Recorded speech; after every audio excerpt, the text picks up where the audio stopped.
Hello, welcome back to Toffee Blues, your source for all things Everton. I'm Jay Panelton, I'm here to talk about Everton's crushing 4-0 defeat to Aston Villa. A really poor showing from Everton today. The worst I've seen for, 3 months or something. It's a kind of level of performance that should be the worst you've seen for, going back a couple of years. But for Everton, it just isn't that, is it? Let's be real here. It's probably off the top of my head, I'm trying to think. Those Bournemouth games are terrible, weren't they, at the end of last year? Obviously Arsenal's bad, but that's Arsenal. Yeah, I don't know. There's been a few, needless to say, isn't there? Obviously a couple of home games, Newcastle, Brighton, they were terrible as well. So, yeah, it's been a year of real bad results and very few good ones. But, this one's right up there. I think just because you're coming off the back of last week where we should have won the game. I then came home to watch Villa get absolutely stuffed by Newcastle. That Newcastle team then go play City last night and stay in the game, but didn't really do anything. Didn't look anywhere near the same level going forward, as a lot of teams don't against City, I appreciate. But you then obviously noticing that Calvert-Lewin's going to be back playing the game. Tyrone Mings out injured. Everton have got a much better threat aerially than they can handle defensively. I don't think we want a single header inside their box, or certainly nothing threatening anyway. It was just a travesty pretty much from minute one, really. Calvert-Lewin collides with the goalkeeper. Just classic Everton. Comes out looking like the fella out of the Goonies. He was in terrible nick, and then he starts limping, and then just a game loses a battle in the middle of the park. We let John McGinn score, who for the last 2 weeks all been seeing this video of him on Twitter say about how you shouldn't put me in your fantasy team because I never score. Of course, he scores against Everton. I can't remember if Calvin went off for the first or the second goal. The second goal, I'm really dubious that I think the second goal is a penalty, because how often do you see when a player shoots and gets tackled? The referee never gives a penalty, or so rarely anyway. Obviously last week we had one goal they absolutely decapitated a striker, and that should have been a penalty and it wasn't. So I think anything similar to that was going to be given, obviously, as it should be in terms of if they think it's a similar thing. But I don't know, the striker got a shot away and then the ball's going in and he clips him on the way down. I honestly can't say. I think it was certainly not a Stonewall penalty. I'm not sure I'd be massively arguing for it if it was us. Whether that should be the case, that there should be penalties, then sure, but there'd be a lot more penalties. And I always think back to the Calvert-Lewin Man United goal that didn't count a few seasons ago, and Sigurdsson gets absolutely wiped out as he shoots.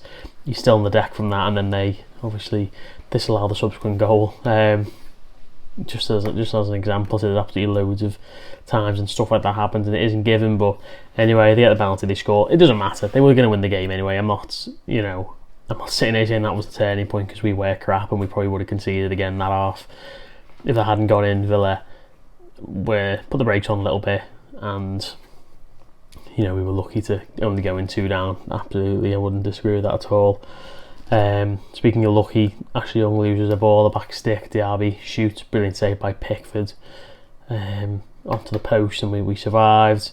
And then it was only really when Danjuma came on, he had a shot, nice ball from Patterson or Garner, I think it was. Martinez saves a relatively easy save for him. Then Gay goes off, Lewis Dobbin comes on, and then 3 minutes second half, Alex Iwobi, who'd been terrible all game, he then goes off injured. Hopefully it's nothing serious, but you never know with Everton, do you? And then very soon after, it's 3-0, thanks to, terrible defending all round, really. We, a throw in to find 2 of their players unmarked in our box, but Michael Keane it's like he's done stuff like that so often where he goes to kick in, doesn't make the right connection, or it's just such an easily avoidable error. Like some defenders, I remember Titus Bramble was always like this when he played in the Premier League. You should always make a back pass that would never make it to the goalie, and he must have conceded 2 or 3 goals of that in his Premier League career. Michael Keane's the same. I always go back to that City one when he goes to clear it and I don't even know what he does. He kind of stands on the ball and ends up going to Phil Foden, and City win it. That could have seen us relegated. He then goes away to Leicester. He throws in a couple of goals, and then handballs and goes to the referee. But ref, it's hit me here, it's hit me right on my palm. Do you know what I mean? God, I mean, Sean Dyche dropped him because he nearly single-handedly got us relegated. Brings in Yeremina for the four most important games last season. We win a few of those, get good results, and stay up. If Michael Keane stayed in defence, we would have been relegated. He was fourth choice centre-back last season for the last game when we had Mina, Tarkowski and Cody. And now he's gone to second choice. It beggars belief. And don't get me wrong, I'm not saying we should have kept Mina. I would never have signed Cody for that money. But Jared Branthwaite right there, play him. Just play him through it. You're playing Nathan Patterson through it. You're playing James Garner through it. Play Jared Branthwaite through it. Okay, I understand with so many young players in the team and so many players who haven't been playing with each other and stuff, it could be difficult, but at the end of the day, I think the only thing I would say he probably isn't as good at Michael Keane at is probably aerially, and he's probably not quite as strong as him, but I guarantee he will give away less goals than Michael Keane, because Michael Keane's been here since 2017. Every single season, every different manager, he will make mistakes, and he's doing it for his mate here now, and Dyche's just got to wake up and just smell what's cooking here, and it's something horrendous. It's awful, and the fourth goal is partly his fault as well. Terrible throw by Ashley Young. He shouldn't have been throwing it to him. He should still clear his lines. He bottles it, doesn't go for the tackle till it's too late. Duran runs past him and scores to make it 4-0. I'd say that's largely blame on Ashley Young there, who was also pretty dire, as was pretty much everyone in a blue shirt. But again, he should be doing better. He should be clearing it. As far as I'm concerned, he should be proactive. Your mate's made a mistake, bail him out. Don't then you go make another one. But yeah, we offered nothing. Mope had a shot which should have gone in, and he inevitably missed. Danjuma had a shot deflected just wide. I honestly think only Danjuma and Dobbin are the only two who gave us anything that game. Obviously, Pickford makes another couple of good saves, as he always does in these hammerings which get forgotten about. But I think they were the only 12 field players who had even a shred of can have a sort of shred of pride in their performance. They still weren't great, but at least they got at Villa a little bit and made a couple of things happen somewhat. But yeah, what annoys me the most is I look at Iwobi, I look at Decore, I look at Onana. They're the three I looked at when we were 1-0 down. I'm thinking, one of you three's got to grab this game by the scruff of its neck. When was the last time we had a player who could grab the game by the scruff of its neck and hold us through 5-10 minutes, maybe get a goal for us? I can't remember the last sort of. And don't get me wrong, I'm not, they're a priceless commodity, those kind of players who can drag 10 other players through a game. I get that. I'm not saying we need someone or we have a God-given right to have a player who can do that every game of the season, but we must have a player somewhere. We can go and get a player who can do it for 5 minutes, do it for 10 minutes, ride us for a rocky spell, get us a goal, make an assist, make something happen, turn the tide of a game, get someone sent off, do something impactful to the game. We don't seem to have that kind of maverick player who can do something. Maybe that'll be Danjuma, maybe it'll be Schmitty. I really don't think it'll be the latter because he wasn't even in the squad today. How are him and Damari Gray not in the squad? It seems unbelievable. Apparently Gray's not fit, but he wasn't in the squad, or he wasn't included in friendly games because he was leaving a couple of weeks ago. They've handled those two situations terribly, but yeah, a little bit fuzzy to be fair. I'm watching the game, I'm just thinking I'm so frustrated watching this. Next week, Michael Keane has to be out the team. He has to be out the team. And I don't care if they've got that big 6'9" fella up front next week. Get Michael Keane out of the side, because we will never improve defensively whilst he's in there. He is crap. And don't get me wrong, there are parts of his game and general bits in the game today where I'm thinking, right, well, he's been isolated here, or he's been dragged out of position there, but didn't lead to goals.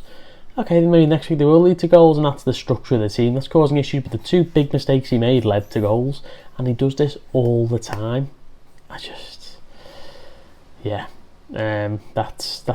all I have to kind of really say. I thought everyone was really poor. I will mention Amadou Onana has put a thing on his story, a really awful message received from some person. Obviously, I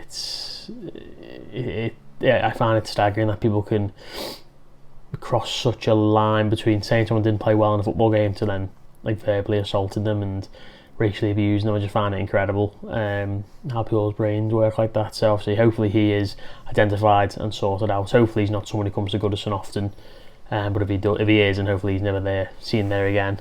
And obviously hopefully Onana's alright and knows that it's a very small minority of people who would say something or think something like that.